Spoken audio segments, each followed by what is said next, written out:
Hi everyone, we're going to explain to you a game today. This is an absolute classic and really good for a group game because it gets a lot of people involved, and that is of course capture the flag.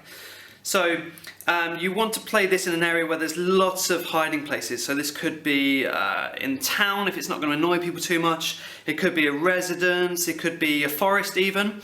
But you want to have lots of places where players can kind of sneak around corners and run around, and you want quite a large area. And this game should be for around perhaps 20 to maybe even 100 students, and you just want to split them into two even teams, okay? And then you're going to have one other area that is in between two teams, so here we've got right in the middle, and this is the prison, okay? And I'm going to explain what happens with that in a minute. And then you're also going to split the area in half, and this is the pink space and this is the blue space, and once they cross over that line, they're in danger, okay?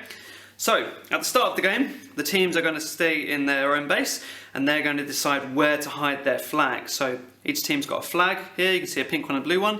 This could be an EF bib or something, but you want preferably different colours, okay? So let's say this team's going to hide it by this tree and this one's going to hide it under this rock here, okay?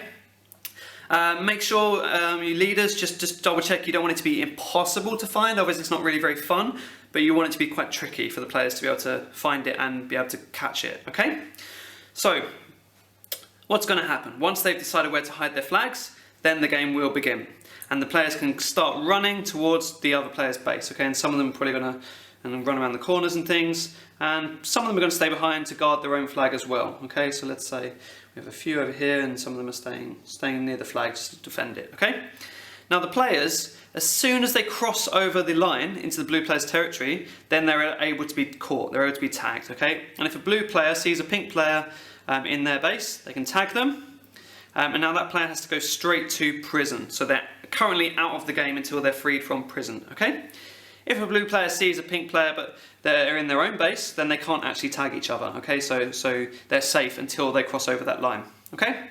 So once they're in prison, you want to have a referee here, so it could be an activities manager or a leader, and they're responsible for making sure that players are not cheating and also kind of just monitoring the whole game as well. So once this player's in prison, anyone from his team can come and tag him, and then he's free to rejoin the game again, okay, and try and get back into the other team's base, okay?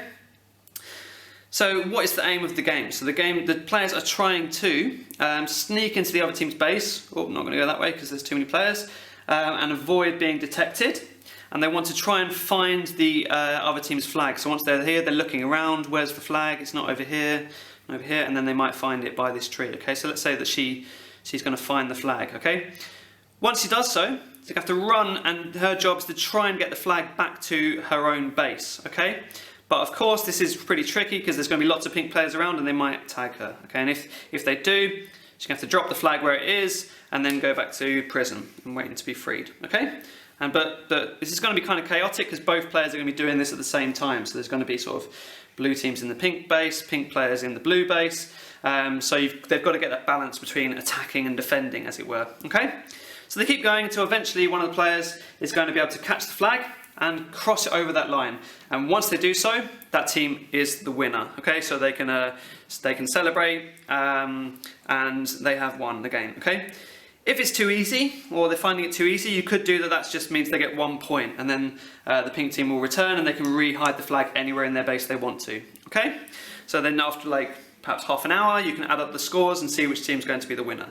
But really simple, super easy to explain, super easy to set up. But it really gets the students going, and it's quite an active game.